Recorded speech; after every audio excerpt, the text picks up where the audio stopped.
भाई तुम्हें पता ही है आईफोन 17 लॉन्च हो गया है और जैसा कि इंटरनेट पे दिख ही रहा है भाई, लंबी लंबी लाइनें लग रही हैं एप्पल स्टोर के बाहर। भाई इंडिया का तो अलग ही क्रेज़ है यार आईफोन के लिए। जैसे 15 था फिर 16 आया तो लुक में भी कोई चेंज नहीं था, फीचर्स में भी ज़्यादा कोई चेंज नहीं था। बट इस बार इन्होंने 16 और 17 जो सीरीज़ आई है, 17 सीरीज़ में बहुत सारे चेंजेस करे हैं और कलर्स भी काफ़ी यूनिक आ रहे हैं। भाई आईफोन 17 जो है वो 5 कलर में अवेलेबल है, black, lavender, mist blue, says और वाइट। भाई जो आईफोन 17 प्रो है उन मॉडल्स में 3 कलर आए हैं, कॉस्मिक ऑरेंज, डीप ब्लू और सिल्वर। अरे वो भी तो आया हुआ है आईफोन 17 में एयर मॉडल, उसमें कौन कौन से कलर्स आए हुए हैं? भाई cloud white, space black, light gold और स्काई ब्लू कलर्स आए हैं। जो पहले आईफोन के प्लस मॉडल्स आते थे ना उसको डिसकंटिन्यू करके इन्होंने एयर मॉडल्स निकाले हैं और ऐसा कहा जा रहा है कि ये आईफोन का सबसे पतला, सबसे थिनेस्ट मॉडल है। अच्छा, एयर मॉडल में एक चीज़ और है कि इसमें बैक पे सिर्फ सिंगल कैमरा दिया हुआ है, जैसे पुराने आईफोन में आता था।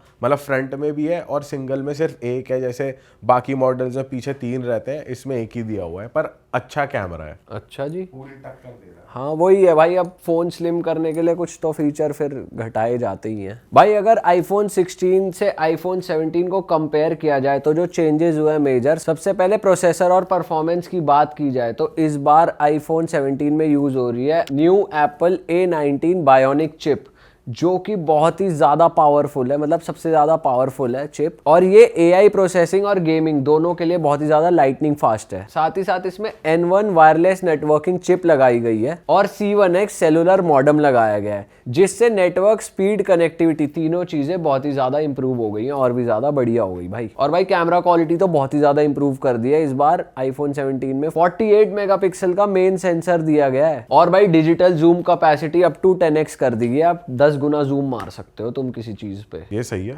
और भाई नाइट वीडियोग्राफी और फोटोग्राफी के लिए नया AI based image processing system use किया गया है, जो रात में भी बेहतरीन क्वालिटी देगा आपको। भाई डिस्प्ले की बात करें तो आईफोन 17 में मिलेगा प्रो मोशन OLED पैनल, जिसमें 1 हर्ट्ज से 120 हर्ट्ज का रिफ्रेश रेट है। साथ में जो ऑलवेज ऑन वाला फीचर था ना वो भी कैरी ऑन किया गया है, पर बेटर बैटरी ऑप्टिमाइजेशन के साथ। अच्छा। और भाई सबसे बड़ा फीचर तो ये है कि इस बार इन्होंने फिजिकल सिम ट्रे हटाई दी है, मतलब सारे आईफोन यूजर्स को eSIM एक्टिवेट करवाना पड़ेगा अपना। वैसे US कनाडा में तो कब की बंद कर ही दी थी। जैसे मैं भी US से लाया था अपना फ़ोन और तेरा भी लाया था, तो हमारे में eSIM ही चलता है भाई, पर नेटवर्क की प्रॉब्लम आती है भाई eSIM में थोड़ी बहुत ना। और भाई स्टोरेज का क्या सीन है? भाई स्टोरेज का ये अपडेट है कि आईफोन 17 में 128 GB हट गया है, शुरुआती 256 GB से है। और जो प्रो मैक्स मॉडल में पहले वो 1 TB तक आता था, अब वो बढ़ के 2 TB वाले मॉडल्स भी आए हैं भाई प्रो मैक्स मॉडल्स में। लेकिन भाई वही है, उसका रेट उतना ही ज़्यादा है फिर।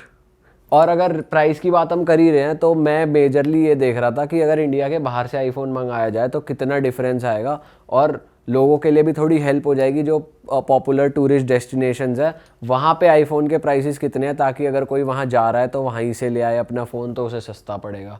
तो भाई सबसे पहले लोगों की कन्वीनियंस के लिए इंडिया में जो प्राइस लिस्ट है उसको स्क्रीन पे लगा देते हैं। भाई जैसा कि तुम देख ही सकते हो स्क्रीन पे, इंडिया में जो आईफोन 17 का प्राइस है वो 256 GB वाला बेस मॉडल वो 83,000 के करीब का, 82,900 का।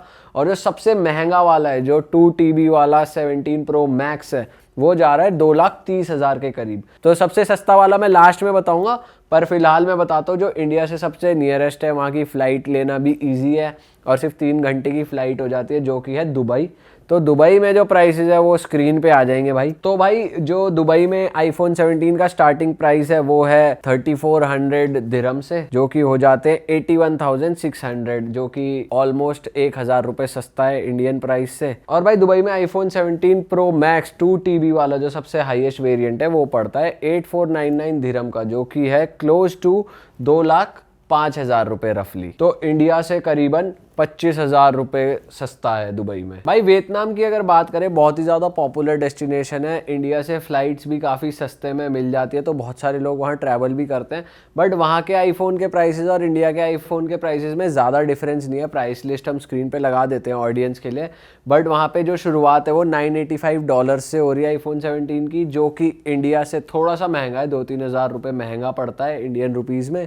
और अगर बात की जाए 2 TB वाले मॉडल की, आईफोन 17 प्रो मैक्स वाले मॉडल की, तो वो थोड़ा सा सस्ता पड़ता है, $2,22,000 के आसपास पड़ता है, यानी $2530 के आसपास वहाँ पे पड़ता है। उसके बाद आता है भाई थाईलैंड, जो कि इंडियंस के लिए सबसे ज़्यादा पॉपुलर डेस्टिनेशन है। वहाँ पे आईफोन के प्राइसेस जो है अगेन स्क्रीन पे तो आ ही जाएंगे। थाईलैंड में आईफोन 17 का प्राइस शुरू हो जाता है 29,900 थाई बाट से, जो कि इंडियन रुपीज़ में लगभग 82,000 रुपीज़ का पड़ता है, जो कि ऑलमोस्ट सिमिलर ही है इंडिया से। और अगर बात करूं भाई मैं थाईलैंड में आईफोन 17 प्रो मैक्स 2 TB वाले मॉडल की, तो वो पड़ रहा है 80,900 थाई बाट का, जो कि इंडियन रुपीज़ में लगभग 2,25,000 2,24,000 ऐसे हो जाते हैं।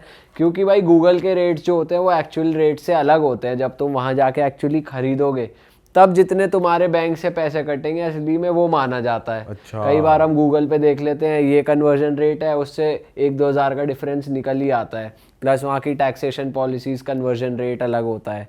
तो इसलिए लगभग मैं बता रहा हूँ आइडिया, बाकी एग्जैक्ट प्राइसेस तो वहाँ पर जाकर ही पता चलेंगे। भाई अब बात करते हैं जापान की, जहाँ पे बहुत सारे लोग जा रहे हैं, वो बहुत ही फेमस हो रही है इंडिया में फॉर ट्रैवलर्स, बहुत सारे टूरिस्ट वहाँ जा रहे हैं। तो अगर जापान कोई जा रहा है तो भाई आईफोन आप कंसिडर कर सकते हो, क्योंकि वहाँ पे कंपैरेटिवली सस्ता है। कंप्लीट प्राइस लिस्ट तो स्क्रीन पर आ ही रही है, पर मैं वैसे बता दूँ आईफोन 17 शुरू हो जाता है 1,29,000 जापानीज येन से, जो कि इंडियन रुपीस में लगभग हो जाते हैं 77,000 रुपीस के आसपास। और अगर प्रो मैक्स 2 TB वाले की बात की जाए तो वो जाता है भाई 3,29,800 जापानीज येन के प्राइस पे, जो कि इंडियन रुपीस में लगभग हो जाता है 1,97,000, जो कि ऑलमोस्ट 30,000 सस्ता है इंडिया से। तो अगर कोई घूमने जा रहा है तो भाई अपना आईफोन ले ही आना जापान से। सही कह रहा।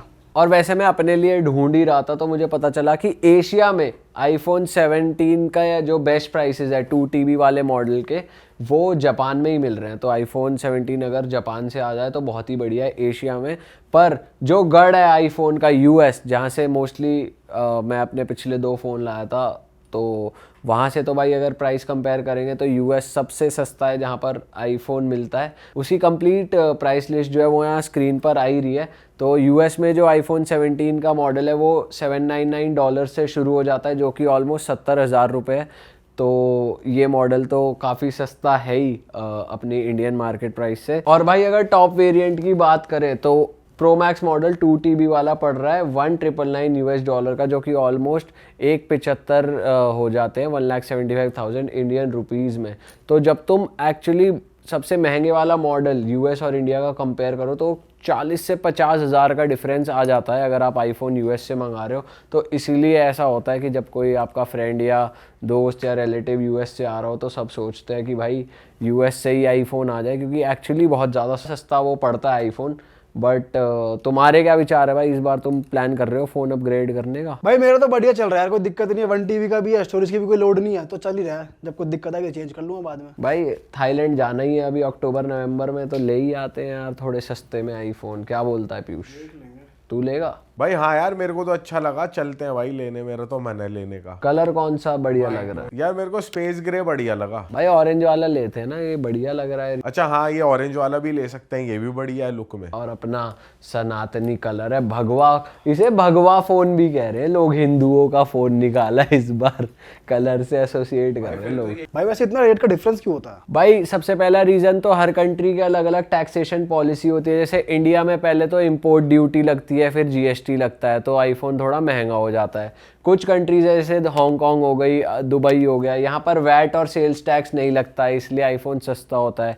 कुछ जगहों पे जो एप्पल है वो अपने कॉम्पिटिटर्स को मात देने के लिए कंपेटिटिव प्राइस पे लॉन्च करता है, पर आफ्टर सेल सर्विसेज थोड़ी महंगी कर देता है। और US में भाई सबसे सस्ता आईफोन इसलिए है क्योंकि भाई US उनकी होम मार्केट है और बहुत ही कंपेटिटिव मार्केट है, तो वो वहाँ पे प्राइसेस को बहुत ज़्यादा अग्रेसिव रखते हैं ताकि उनकी सेल्स बढ़िया निकले। सही कह रहा भाई। तो भाई अगर सिंपल वर्ड्स में बात करें तो इंडिया में भाई टैक्सेस की वजह से आईफोन महंगा हो जाता है। तो कोई भी हमारे व्यूअर्स हैं जो इन कंट्रीज़ में ट्रैवल कर रहे हैं, अगर आप आईफोन लेने ही ट्रैवल करो इन कंट्रीज़ में, तब तो ऑब्वियसली ये सेंस नहीं बनाता इंडिया से ही ले लो, क्योंकि फ़्लाइट्स करोगे, होटल करोगे, खाना पीना करोगे तो खर्चा बहुत बढ़ जाता है। वैसे बहुत सारे लोग कहते हैं कि अगर दूसरी कंट्री में फ़्लाई करके जाऊं तो भी आईफोन सस्ता पड़ेगा और ट्रिप भी हो जाएगी और तब भी पैसे बच जाएंगे, बट ऐसे प्रैक्टिकली पॉसिबल नहीं है भाई। सही बात है भाई, फिर तो कोई फ़ायदा नहीं है। पर हाँ, अगर तुम्हारा कोई रिलेटिव आ रहा है तो बढ़िया है भाई कि कोई दोस्त आ रहा है बाहर से, वो वहाँ रहता है, तो उससे मंगा लो, क्यों। बेस्ट है भाई। और अगर कोई तुम्हारा नॉन जो कोई घूमने जा रहा है तो उनसे मंगवा लो। हाँ सही बात है। आप लोगों में से कोई जा रहा है तो जल्दी कमेंट कर दो, हमें भी 3 iPhone 17 मंगाने हैं अपने लिए।